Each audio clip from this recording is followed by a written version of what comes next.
Bien-aimés, bien bonjour. Est-ce que vous êtes bien bon matin là? Par la grâce de Dieu. Alléluia. Ce matin, nous sommes venus pour l'adorer, lui donner un culte raisonnable, n'est-ce pas? Que Dieu soit loué, que Dieu soit glorifié, car il en est digne. Il est le seul dans tout l'univers qui est digne d'être adoré, n'est-ce pas? Amen. Alléluia. Nous allons faire lecture en 1 Corinthiens, le chapitre 1er, versets 1 à 9.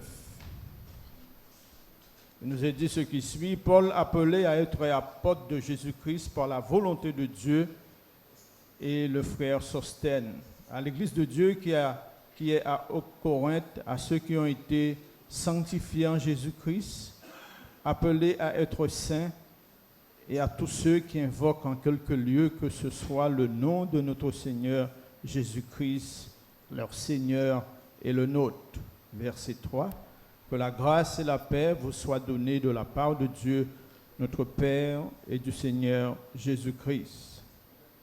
Je rends à mon Dieu de continuelles actions de grâce à votre sujet, pour la grâce de Dieu qui vous a été accordée en Jésus-Christ, car en lui vous avez été comblés de toutes les richesses qui concernent la parole de la connaissance, le témoignage de Christ ayant été solidement établi parmi vous, de sorte qu'il ne vous manque aucun don, dans l'attente vous êtes de la manifestation de notre Seigneur Jésus-Christ.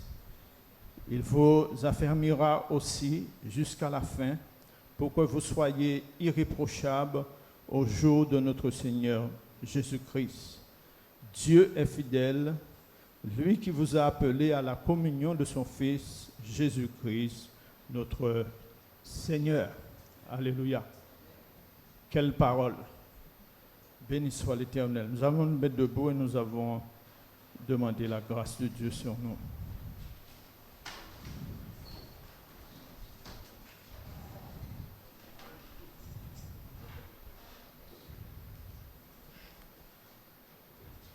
Seigneur, nous voulons vraiment te dire merci pour ta grâce infiniment grande. Cette grâce, Seigneur, qui ne cessera jamais. Tu nous as bénis de toute bénédiction spirituelle dans les lieux célestes. Nous te sommes reconnaissants de ce que c'est toi qui nous as appelés et c'est toi qui nous as établis dans ton royaume. En cet instant, je veux vraiment invoquer ton nom dans ce lieu afin que tu puisses nous y conduire par l'action de ton Saint-Esprit. Et je veux aussi te prier afin que tu puisses, Père, nous pardonner. Là, nous avons bronché, là, nous avons désobéi à ta volonté. Là où nous avons fait de nous-mêmes, mais nous voulons réclamer ta grâce, ta bonté, ta miséricorde sur nous. Que vraiment ce moment soit dirigé par toi seul. Que tu puisses encore nous y conduire, Papa. Et que vraiment tout ce qui se fait soit sous l'onction de ton Saint-Esprit. Toute gloire, tout honneur est à toi, dans le nom de Jésus. Amen. Alléluia. Nous restons dans cette même position pour lui dire que nous sommes nés pour le louer, n'est-ce pas?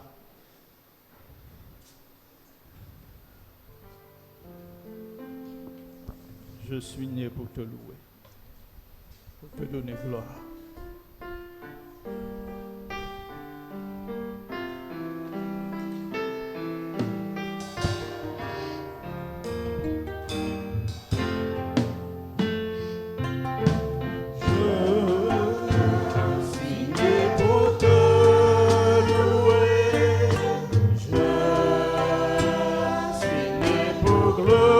Glorifier ton nom.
Alléluia.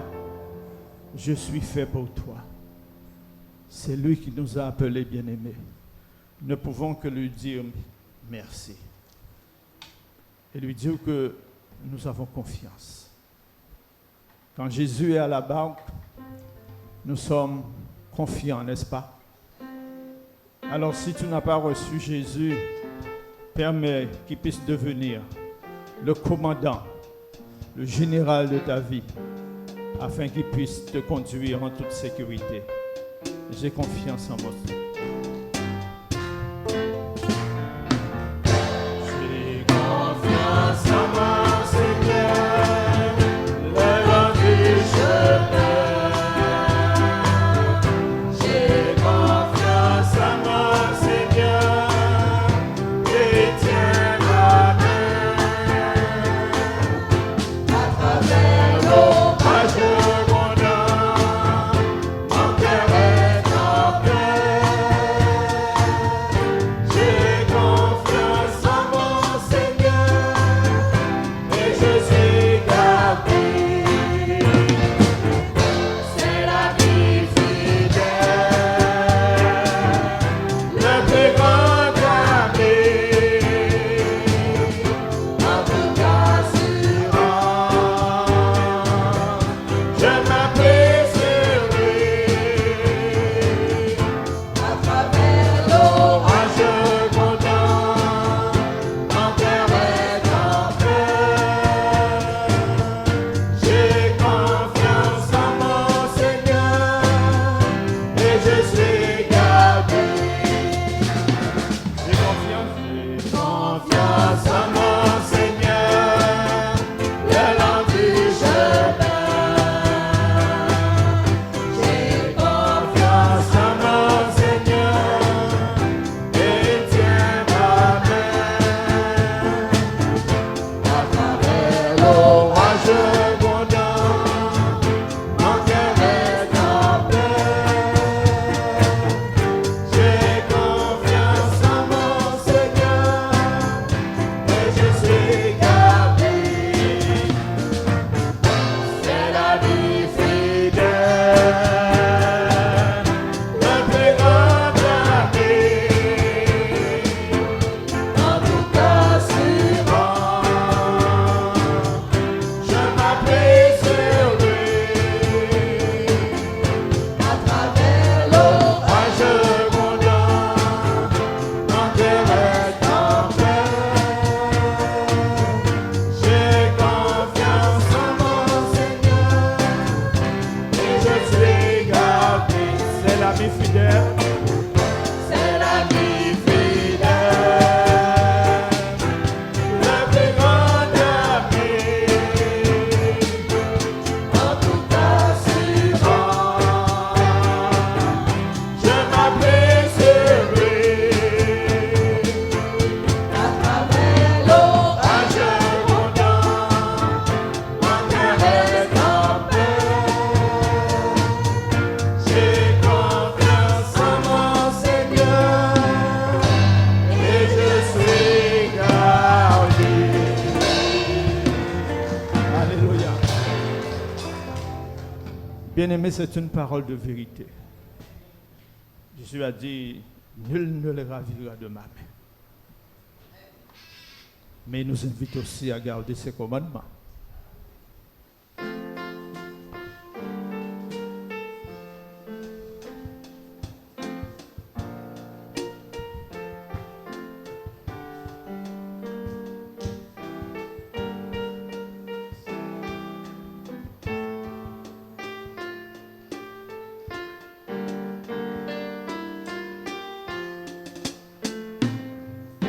Seigneur, nous voici devant toi.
bien-aimés, élevons la voix vers ce Seigneur si magnifique, si grand, si puissant. Oh, gloire à toi, Seigneur. Oh, manifeste-toi parmi ton peuple ce matin. Béni soit ton nom, car tu es celui qui nous a appelés. Tu es celui, Seigneur, qui nous a cherchés. Ta parole nous dit que nous étions ennemis, mais tu n'as pas regardé à cela. Tu nous as cherchés, car Jésus est venu pour chercher et sauver ceux qui sont perdus. Et nous avons reconnu notre situation de pécheur devant toi, de ce que tu nous as acceptés tels que nous sommes. Et maintenant, comme dit ta parole, nous sommes dans le véritable en ton Fils Jésus-Christ. C'est pour cela que nous voulons te donner gloire, nous voulons t'élever, Seigneur. Nous voulons vraiment que tu sois celui qui règne dans nos cœurs. Oh, gloire, béni soit ton nom, Seigneur. Seigneur, manifeste-toi, Seigneur. Manifeste-toi, car tu es digne, Seigneur. Seigneur, manifeste-toi. Tous unis dans ta maison, nous avons soif de t'entendre, nous avons faim de toi, ô Seigneur, manifeste-toi. Seigneur, nous voici devant toi, tous unis dans ta maison, nous avons soif de t'entendre, nous avons faim de toi, ô Seigneur, manifeste-toi. Alléluia. Lorsqu'il se manifeste, il y a des changements. Jésus a dit, celui qui a le Fils a la vie. Il dit à Nicodème, il faut naître de nouveau. La nouvelle naissance est accordée, sans rien payer, bien-aimé. Il nous suffit de croire. Et c'est le miracle qui se produit, n'est-ce pas? Et si tu ne connais pas Christ, j'aime encore à répéter cela, il est temps pour que tu puisses le connaître personnellement. Parce qu'il est mort et ressuscité pour les pécheurs. Que Dieu soit loué, soit béni. C'est pour cela que nous pouvons chanter ô Jésus, mon sauveur. C'est lui le seul, l'unique sauveur. Amen.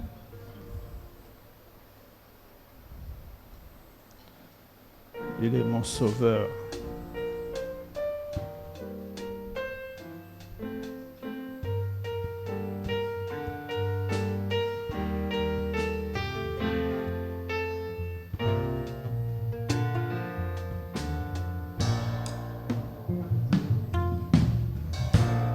Oh Jésus, mon sauveur, Seigneur, nul n'est comme toi.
Alléluia. C'est vrai ça. Rien ne pourrait égaler cette promesse faite. Alléluia. Je reviendrai et je vous prendrai avec moi afin que là où je suis, vous y soyez aussi. C'est du réel, bien-aimé. C'est du concret. C'est du palpable. N'est-ce pas? C'est pour cela que nous pouvons aller à la rivière. Cette source qui ne finira jamais. Jésus a dit, l'eau que je te donnerai, tu n'auras jamais soif. Alléluia. Une source.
Alléluia.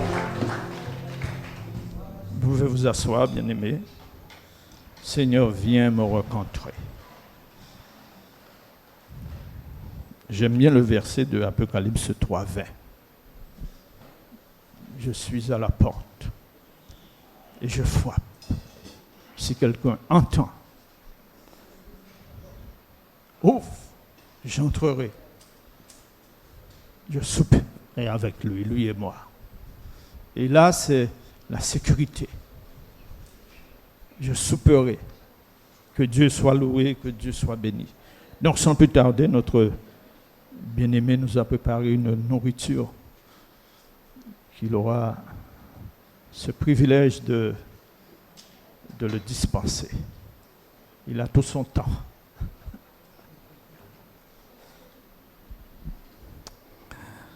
Merci beaucoup, frère Giraud, pour ce moment.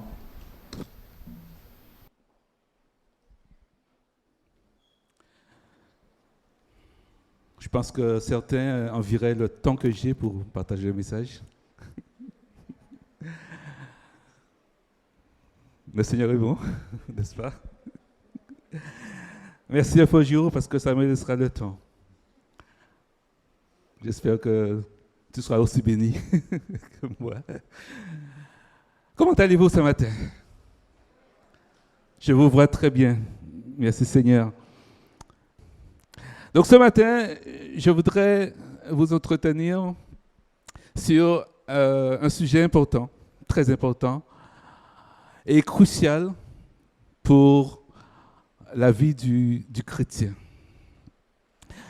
Il s'agit de la crainte de Dieu.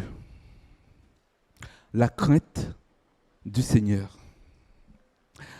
Tout d'abord, comment peut-on définir la crainte de Dieu? Ou encore appelée crainte de l'Éternel ou crainte du Seigneur. On va parler de crainte de Dieu, soit crainte de l'Éternel, crainte du Seigneur. Comment peut-on définir la crainte de Dieu? La première chose que je veux dire, ou que je peux dire, je pense que vous serez d'accord avec moi, c'est que la crainte de Dieu, ce n'est pas la peur de Dieu. Vous êtes d'accord avec moi? Ce n'est pas avoir peur de Dieu. Donc, deuxièmement, peut-être que là, je ne sais pas si vous serez d'accord avec moi, j'ai envie de dire que dans la crainte du Seigneur, je vois malgré tout une peur, une certaine peur. Je vois dans la crainte de Dieu la peur, non pas de Dieu, mais la peur de moi-même. Je m'explique. La peur de moi-même, c'est-à-dire la peur pour moi d'agir mal envers Dieu. Je crains, j'ai peur d'offenser Dieu. Et je trouve ça, moi, dans la crainte de Dieu. Je ne sais pas si vous êtes d'accord avec moi aussi, là-dessus. Ce n'est pas la définition, mais dans la crainte de Dieu, je trouve cette notion, j'ai peur d'offenser Dieu. La crainte de Dieu révèle le cœur de l'homme face à ce que Dieu veut. Et nous savons que la Bible nous enseigne en Jérémie 17, verset 9, cela justifie pourquoi j'ai cette peur de moi-même d'offenser Dieu.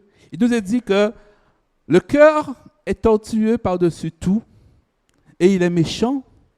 Qui peut le connaître?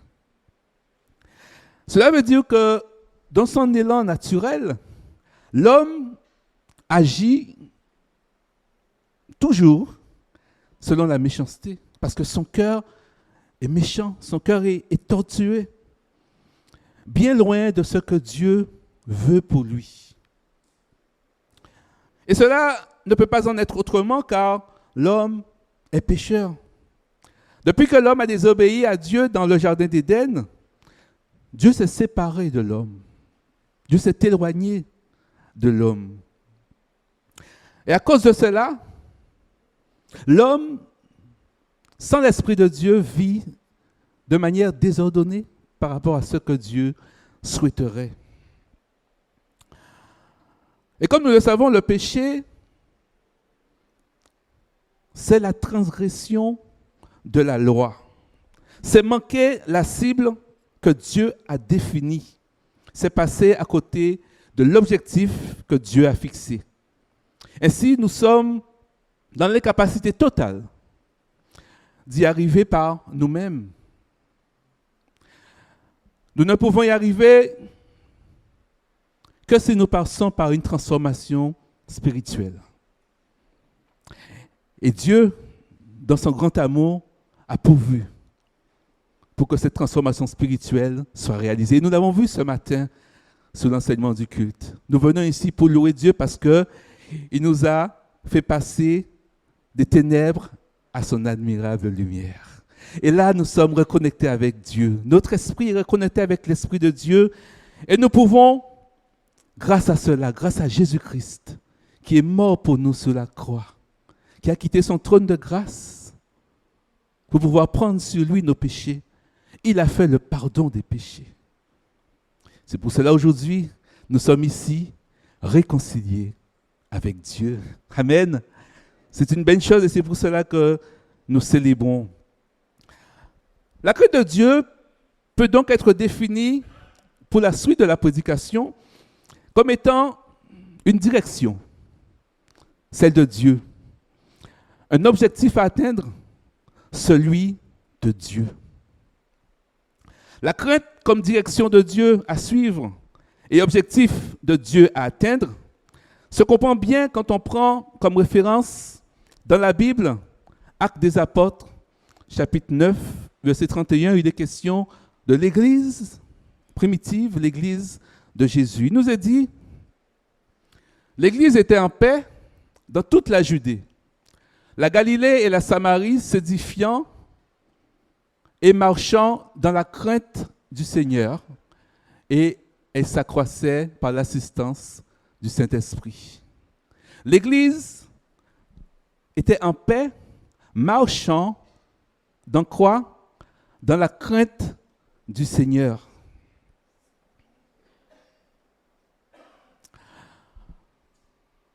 Alors il est dit que l'Église marchait dans la crainte du Seigneur. Vous allez voir, nous savons que marcher, ce n'est pas un acte banal.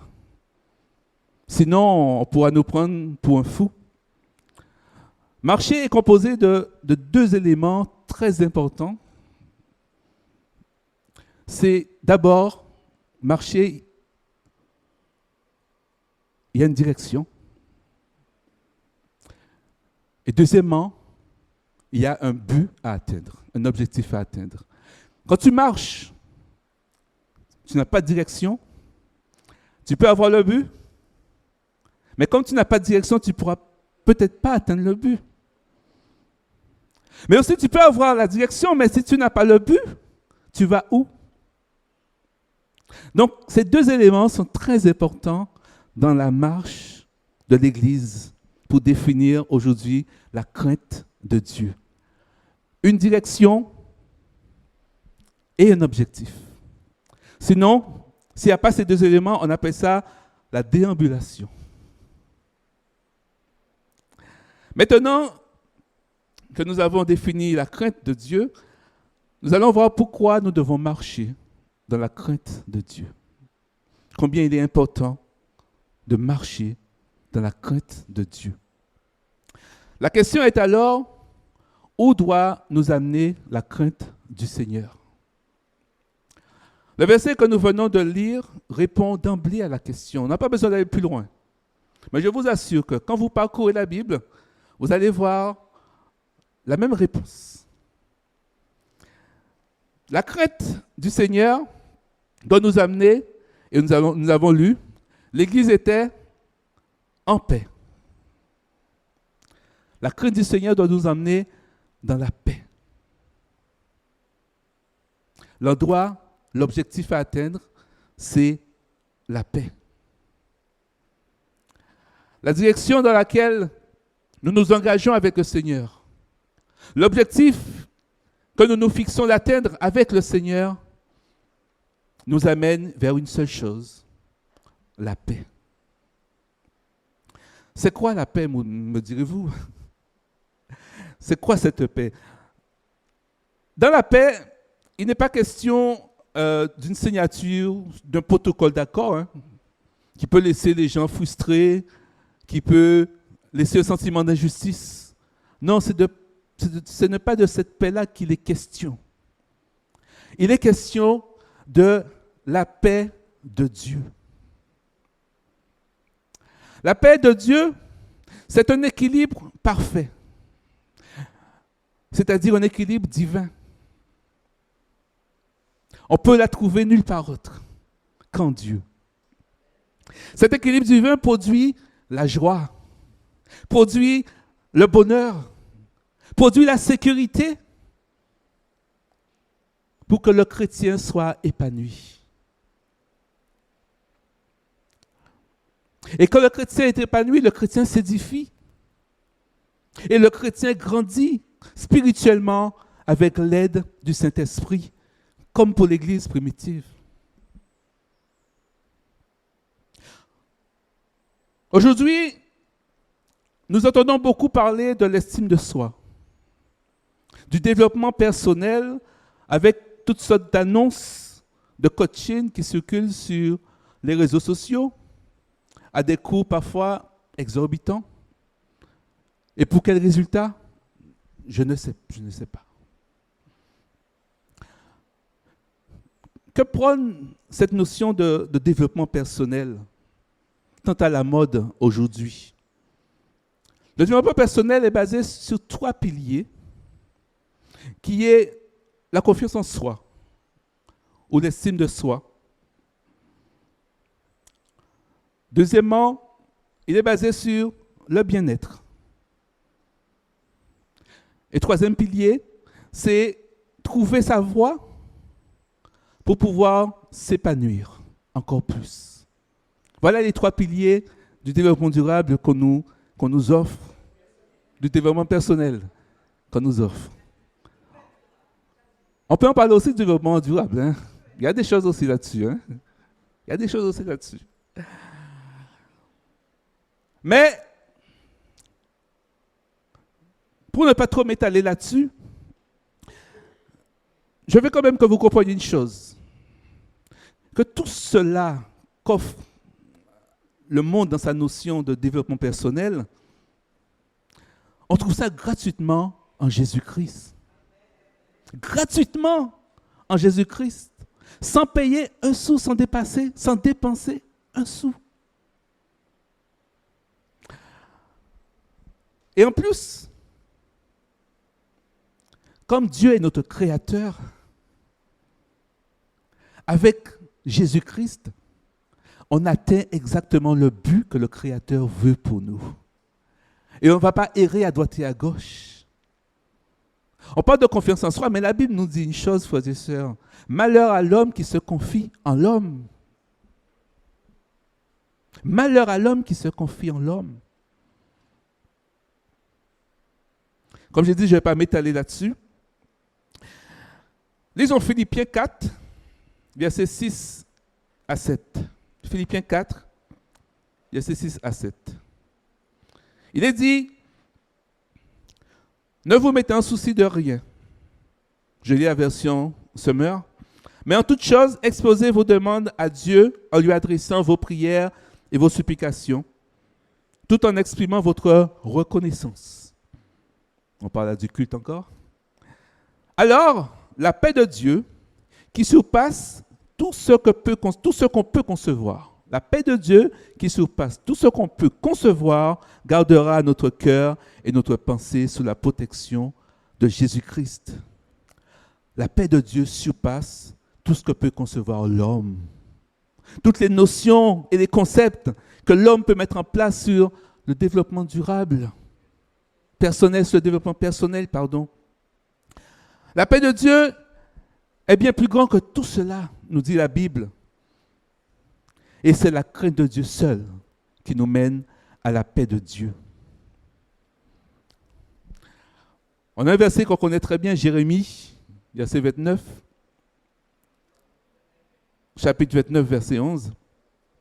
Car je connais les projets que j'ai conçus, je lis encore la version Summer, car je connais les projets que j'ai conçus en votre faveur, déclare l'Éternel.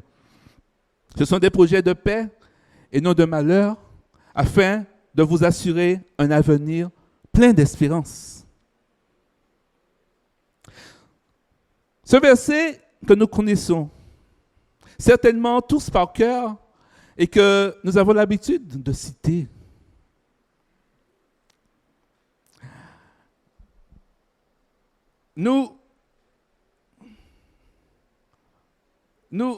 J'aimerais vous dire que nous citons facilement ce verset parce que nous tombons dans une petite situation difficile, nous devons prendre une petite décision. Donc du coup, Voilà, car je connais les projets que je fais, et sur toi, projets de paix, non de malheur, afin de vous donner un avenir de l'espérance. Voilà. Mais vous savez que ce verset, à quel moment ce verset a été révélé au peuple d'Israël? Ce verset a été révélé au peuple d'Israël pendant qu'il était en captivité à Babylone. Israël n'était pas dans son pays tranquillement en Canaan. Israël était exilé en captivité. Ça signifie qu'ils étaient esclaves. Ils étaient prisonniers dans un pays. Parce que Dieu, bien sûr, on le sait, Dieu les a livrés aux mains de Nebuchadnezzar.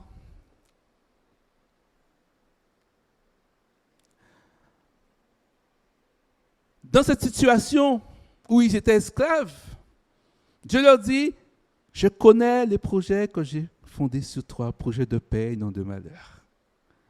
Waouh! Regardons plus près ça. Regardons Jérémie 9, versets 4 à 7. Nous allons voir ce que Dieu leur demande de faire là où ils sont partis en exil, en captivité, en esclavage. Que chacun se tienne en garde contre son ami.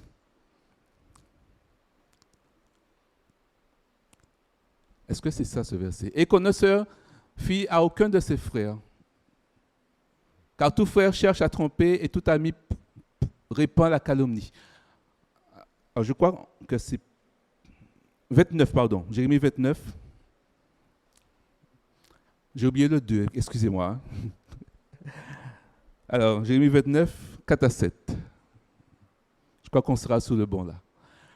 Voilà, l'Éternel qui parle. Ainsi parle l'Éternel des armées, le Dieu d'Israël, à tous les captifs que j'ai emmenés à Jérusalem, de Jérusalem à Babylone. Bâtissez des maisons et habitez-les. Plantez les jardins et mangez-en les fruits. Prenez des femmes et engendrez des fils et des filles. Prenez des femmes pour vos fils et donnez des maris à vos filles, afin qu'elles enfantent des fils et des filles. Multipliez là où vous êtes et ne diminuez pas. Recherchez le bien de la ville où je vous ai mené en captivité et priez l'Éternel en sa faveur, parce que votre bonheur en dépend. Voilà le contexte dans lequel Dieu fait cette promesse à Israël. Dieu fixe de nouveaux objectifs à son peuple. Dieu donne une nouvelle direction aux enfants de Jacob. Notez qu'il n'est plus question de sacrifice, d'emmener des animaux, de culte sacrificiel. Non, ils ne peuvent plus le faire là. Il n'est plus question de ça. Oubliez tout ça. On part sur de nouveaux objectifs. On part sur une nouvelle direction que Dieu lui-même a fixée. Dieu lui-même a fixée. Et qu'avons-nous dit au sujet de la crainte de Dieu? La crainte de Dieu, c'est la direction de Dieu. La crainte de Dieu, c'est les objectifs fixés par Dieu. Israël devrait inconditionnellement marcher dans la crainte de Dieu afin d'accomplir en sa faveur la promesse de Dieu, promesse de paix et non de malheur, afin de lui donner un avenir et de l'espérance. C'est Dieu qui fixe le cap. C'est lui qui donne les directives. C'est lui qui établit la feuille de route que nous devons suivre et personne d'autre. Et il le fait selon le bon plaisir de sa volonté. Personne n'est là pour lui dire « Seigneur, que fais-tu là? Seigneur, pourquoi tu fais ça comme ça? Seigneur, ce serait bien de faire autrement. » Dieu opère toutes choses selon le conseil de sa volonté. Et cela ne dépend ni de celui qui veut, ni de celui qui court, mais cela dépend de Dieu qui fait miséricorde à qui il veut. L'intérêt d'Israël n'était pas de tomber dans l'indignation contre la société dans laquelle il vivait. L'intérêt d'Israël n'était pas de tomber dans la révolte contre le système dans lequel il se trouvait.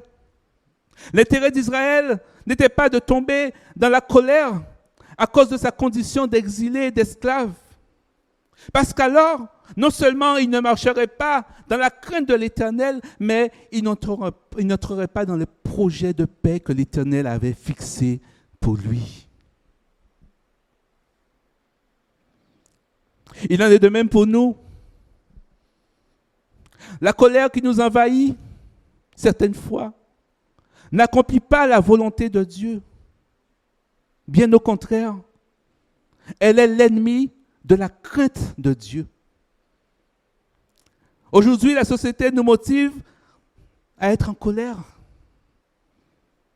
Aujourd'hui, on nous demande de nous indigner contre tout et n'importe quoi. On cherche notre colère. Et je sens qu'il y a quelque chose qui est en train de monter dans notre société. On le sent, c'est palpable.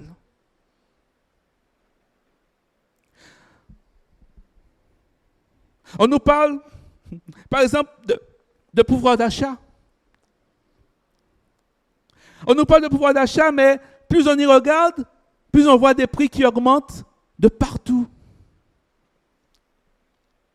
On nous parle d'équilibre budgétaire, mais on ne voit qu'une chose, c'est qu'on doit se serrer la ceinture. Les riches deviennent plus riches et les pauvres deviennent plus pauvres. Aujourd'hui, les hommes sont indignés quand ils comprennent dans quel monde nous vivons.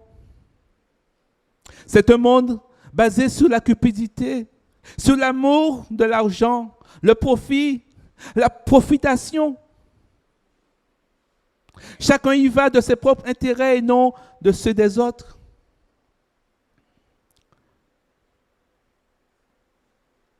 Et l'on s'indigne contre tout cela. Et la colère monte, et la révolte éclate, et on se laisse entraîner par cette vague de contestation, parce qu'on trouve ça juste. Frères et sœurs, la Bible nous avertit sur ces choses. Et nous qui sommes chrétiens, nous avons la parole de Dieu devant nous, devant nos yeux tous les jours. 2 Timothée 3, versets 1 à 5. Les choses sont claires. Sache que dans les derniers jours, il y aura des temps difficiles.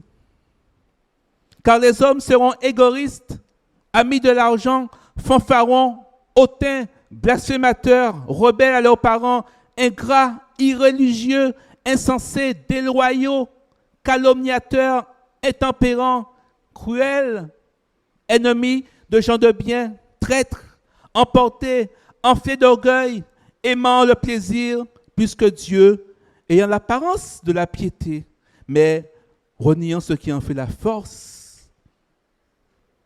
Et la Bible nous dit, éloigne-toi de ces hommes-là. Nous sommes dans un temps de séduction. Et vous savez comme moi que la séduction, c'est de nous détourner de la direction que Dieu nous a donnée.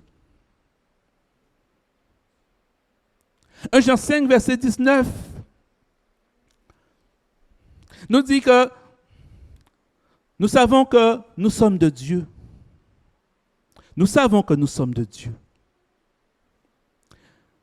Mais que le monde tout entier est sous la puissance du malin. Voilà ce que nous savons, frères et sœurs. Voilà ce qui est établi dans la parole de Dieu. Voilà cette connaissance que Dieu nous donne et cet avertissement qu'il met devant nous.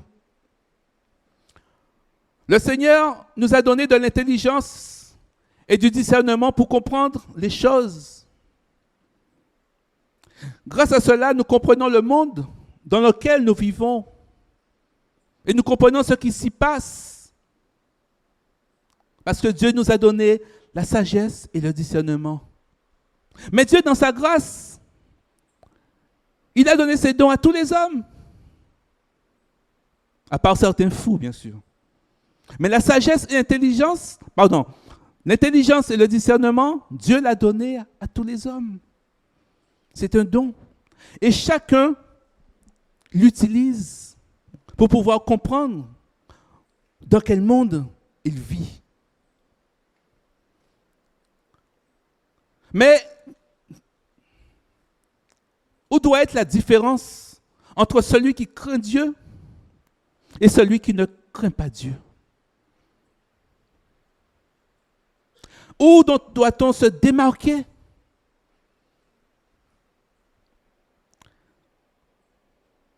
Psaume 111, verset 10 nous dit que la crainte de l'Éternel, c'est le commencement de la sagesse. Tous ceux qui l'observent ont une raison saine, sa gloire subsiste à jamais. La sagesse est donc cette faculté qui va marquer la différence entre l'homme qui craint Dieu et l'homme qui ne craint pas le Seigneur. Alors que l'intelligence et le discernement de l'homme lui permettent de contrôler ses émotions et ses réactions, la sagesse, elle, nous permet de faire la distinction entre ce qui est bien de ce qui est mal, parce qu'elle vient de Dieu.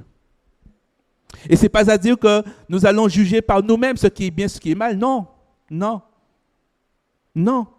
Ce jugement-là vient de Dieu. C'est lui qui décide ce qui est bien de ce qui est mal. Et c'est pour cela que nous devons nous soumettre à notre Seigneur. Il est souverain. C'est lui qui connaît toutes choses. C'est lui qui décide toutes choses selon le bon plaisir de sa volonté. La crainte de Dieu, c'est le commencement de la sagesse. En d'autres termes, cela veut dire que l'homme qui craint Dieu utilise, certes, son intelligence et son discernement pour comprendre le monde dans lequel il est, mais il fait une chose qui est particulière, c'est qu'il soumet son intelligence et son discernement à la volonté de Dieu.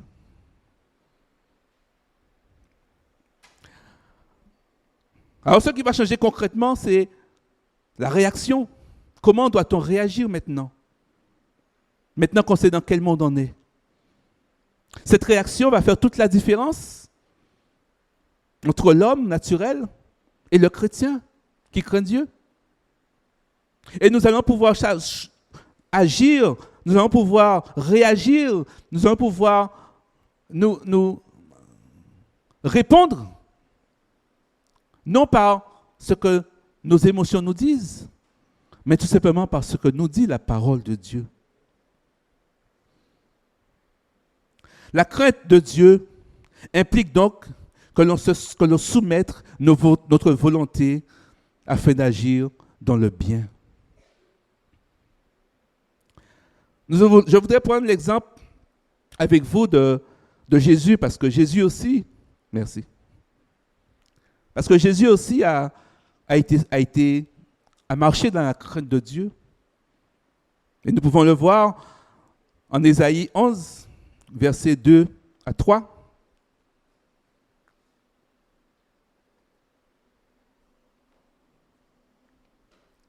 Il nous est dit il parle de Jésus. L'Esprit de Jésus repose sur lui. L'Esprit de l'Éternel repose sur lui. Esprit de sagesse et d'intelligence, esprit de conseil et de force, esprit de connaissance et de crainte de l'Éternel. Jésus vivait dans la crainte de l'Éternel. Ça avait été annoncé. Alors regardons concrètement ce qui s'est passé. Philippiens 2, versets 5 à 11. Comment Jésus a marché dans la crainte de l'Éternel, qu'est-ce que cela lui a coûté? Ayez en vous les sentiments qui étaient en Jésus-Christ, lequel existant en forme de Dieu, n'a point regardé comme une proie arrachée d'être égal avec Dieu, mais s'est dépouillé lui-même en prenant la forme de serviteur, en devenant semblable aux hommes, et ayant paru comme un simple homme, il s'est humilié lui-même, se rendant obéissant jusqu'à la mort, même jusqu'à la mort de la croix.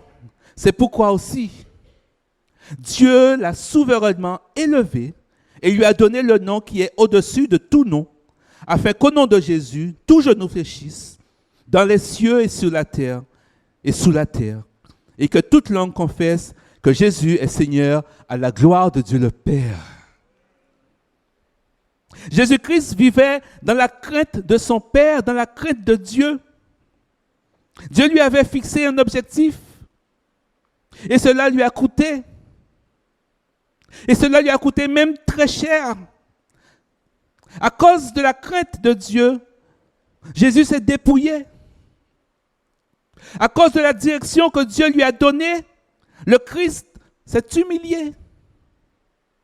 Pour atteindre l'objectif que le Père lui a fixé, le Seigneur s'est rendu obéissant. Obéissant jusqu'à la mort de la croix. La crainte de Dieu va impliquer que nous mourions à nous-mêmes. Que nous mourions à nos ambitions, à notre bien-être, à notre vision. Et même que nous mourions à notre propre justice. David dit, ma propre justice est comme un vêtement souillé devant ta face.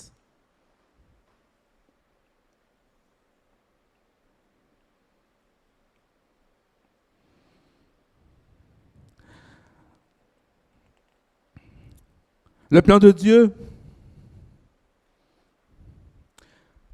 ce n'est pas pour nous faire du mal, mais c'est pour nous faire du bien.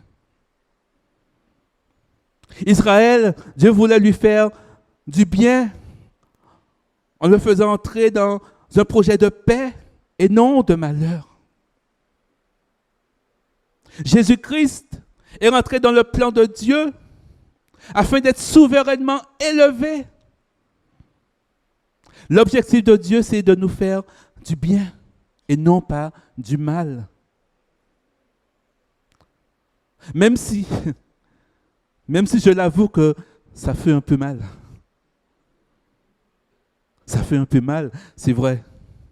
Mais imaginez que vous avez une écharde dans la main, je pense beaucoup aux enfants. Hein. Quand ils ont une écharpe dans la main, ça fait très mal, mais quand maman dit ou papa dit, laisse-moi te l'enlever, non, je ne veux pas, mais ils ont mal.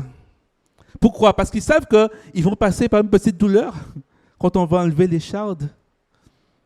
Mais l'objectif de maman ou de papa, ce n'est pas de faire du mal, mais c'est de faire du bien à l'enfant.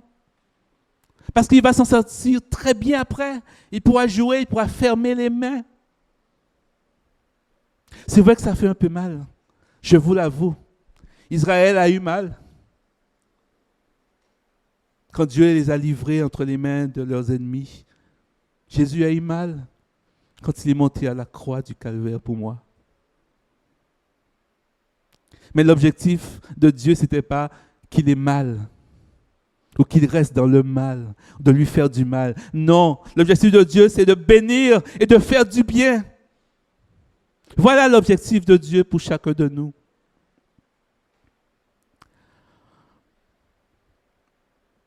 Je vais prendre l'exemple qui m'a beaucoup frappé dans la Bible et j'aime beaucoup cet exemple. C'est l'exemple de 2 rois d'Israël. Les 2 derniers rois d'Israël, Joachim et Sédécias. Il y a eu un de ces rois, Joachim, qui, à mon avis, a été extraordinaire en ce qui concerne la crainte qu'il avait de Dieu.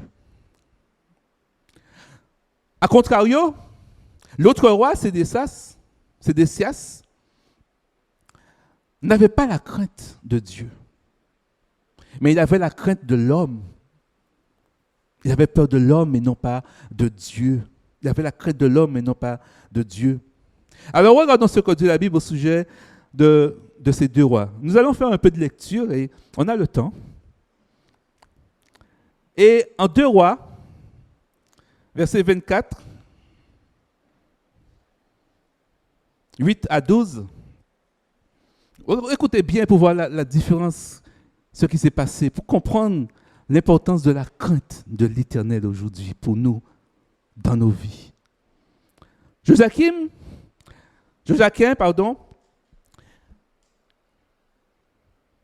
avait 18 ans lorsqu'il devint roi et il régna 3 ans à Jérusalem. 3 mois à Jérusalem, merci. Sa mère s'appelait Nehushta, fille d'Enaltan de Jérusalem. Et il fit ce qui est mal aux yeux de l'Éternel, comme quasiment tous les rois d'Israël, entièrement comme avait fait son père. En ce temps-là, les serviteurs de Nebuchadnezzar, roi de Babylone, montèrent contre Jérusalem et la ville fut assiégée. Nebuchadnezzar, roi de Babylone, arriva devant la ville pendant que ses serviteurs l'assiégeaient. Alors Joachim, roi de Juda, se rendit auprès du roi de Babylone avec sa mère, ses serviteurs, ses chefs et ses eunuques. Et le roi de Babylone le fit prisonnier, le 8e année de son règne. Le roi de Babylone, au verset 17, le roi de Babylone établit roi à la place de Joachim, Mathania, son oncle, dont il changea le nom en celui de Sédécias. Joachim s'est rendu au roi Nebuchadnezzar. Avant d'aller plus loin dans l'histoire, lisons Jérémie 38, versets 17 à 20. Il nous est dit, là il est question de Sédécias, celui qui a succédé à Joachim. Jérémie dit alors à Sédécias, « Ainsi parle l'Éternel, le Dieu des armées, le Dieu d'Israël. Tu vas te rendre au chef du roi de Babylone. Tu auras la vie sauve, et cette ville ne sera pas brûlée par le feu. Tu vivras, toi et ta maison. Mais si tu ne te rends pas au chef du roi de Babylone, cette ville sera livrée entre les mains des Chaldéens qui la brûleront par le feu. Et toi, tu n'échapperas pas à leurs mains. » Le roi Sédécias dit à Jérémie, « Je crains les Juifs qui sont passés aux Chaldéens. Je crains qu'on ne me livre entre leurs mains et qu'ils ne m'outragent. » Jérémie répondit, « On ne te livrera pas. Écoute la voix de l'Éternel dans ce qu'il te dit, et tu t'en trouveras bien, et tu auras la vie sauve. » Jérémie apporte la parole de l'Éternel au roi Sédécias. Jérémie enseigne la vérité au roi. Restons dans ce livre de Jérémie pour connaître le reste de l'histoire. Parce que Jérémie, comme le livre des rois, relate la même histoire. Et on est au chapitre 39, versets 1 à 7. Jérémie 39, versets 1 à 7. Écoutez bien. Lorsque Jérusalem fut prise, la 9e année de Sédécias, roi de Juda, le 10e mois, Nebuchadnezzar, roi de Babylone, vint avec toute son armée dans Jérusalem et en fit le siège. La 11e année de Sédécias, le 9e jour du 4e mois, la brèche fut faite à la ville. Tous les chefs du roi de Babylone s'avancèrent et occupèrent la porte du milieu. Nergal-Sharetzer, Samgar-Beinu, Sarsekim, chef des eunuques, Nergal-Sharetzer, chef des mages, et tous les autres chefs du roi de Babylone.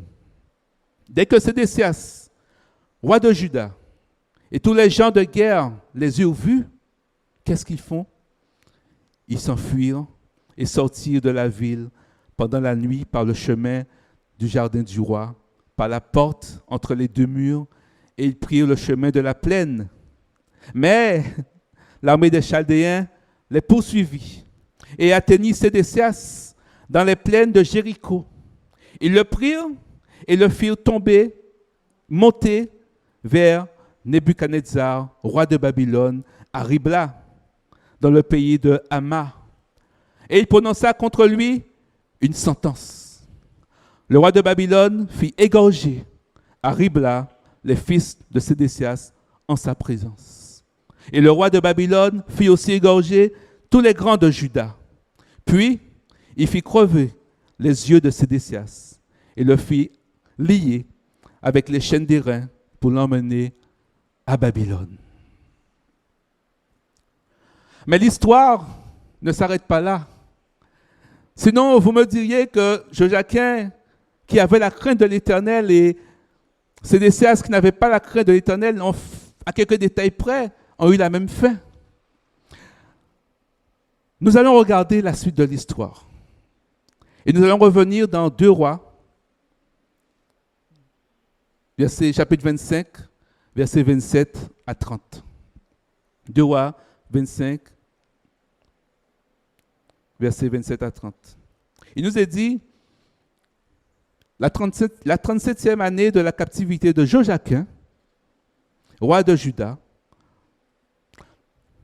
le 25e jour du 12e jour, le 25e jour du 12e mois, Elvil-Mérodach, roi de Babylone, dans la première année de son règne, releva la tête de Joachim, roi de Juda, et le tira de prison.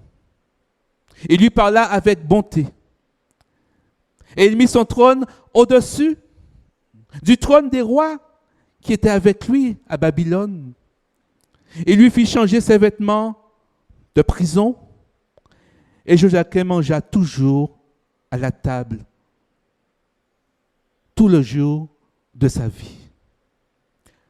Il nous est dit enfin, le roi pourvut constamment à son entretien journalier tout le temps de sa vie.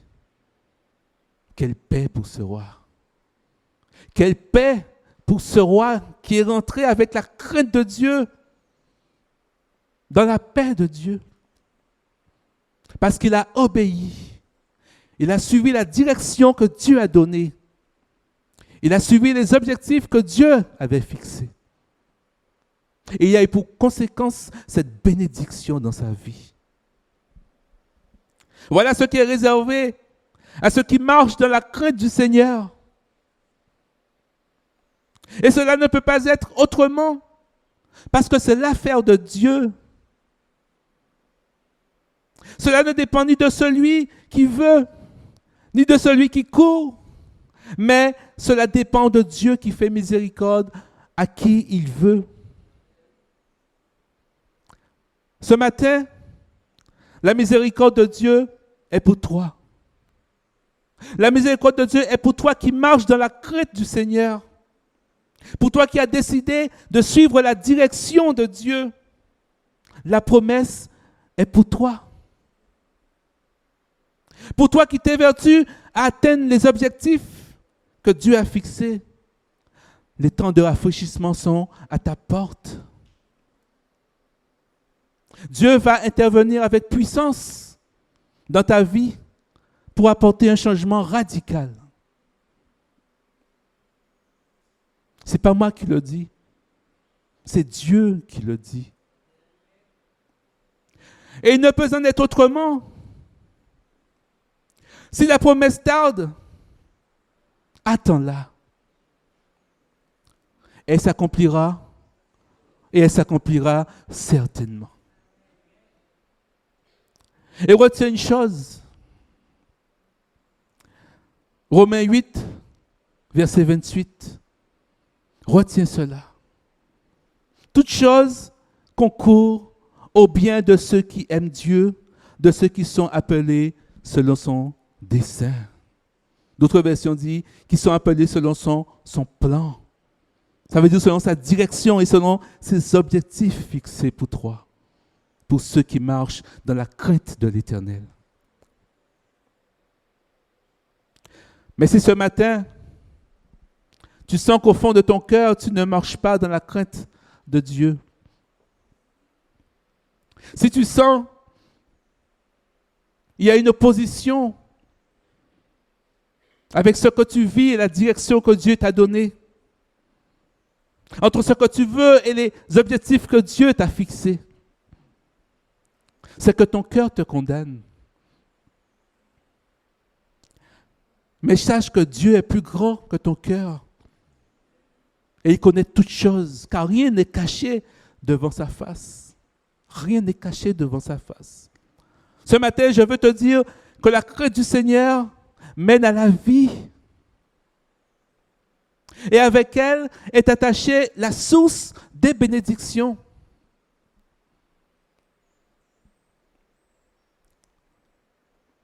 Tu veux te faire du bien. Le but du Dieu du ciel et de la terre, c'est de nous faire du bien. Dieu ne prend aucun plaisir à nous priver de ses bénédictions. Toutes ces bénédictions sont là pour nous. Et je vais prendre ce dernier verset en Jérémie 9, versets 23 et 24.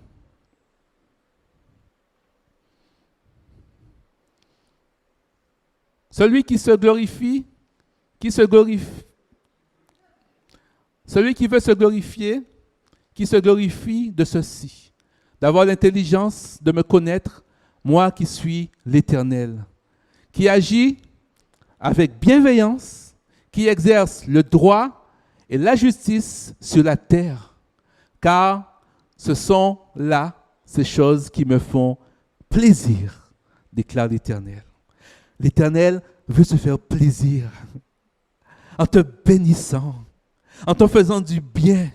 Toi qui marches dans sa crainte, tu peux faire le plaisir de l'Éternel. Il va te faire du bien. S'il nous a créés, c'est pour que nous entrions dans son plan parfait et non pas pour que nous vivions loin de sa face. Et nous l'avons vu, il a prévu pour que nous puissions nous réconcilier avec lui en Jésus-Christ. Dieu t'aime. Alors viens. Viens, prête l'oreille, écoute-le, et il t'enseignera la crainte de l'Éternel, afin que tu puisses échapper à la terrible attente du jugement et de l'ardeur du feu qui dévore les rebelles. Car c'est une chose terrible que de tomber entre les mains du Dieu vivant. Que Dieu vous bénisse.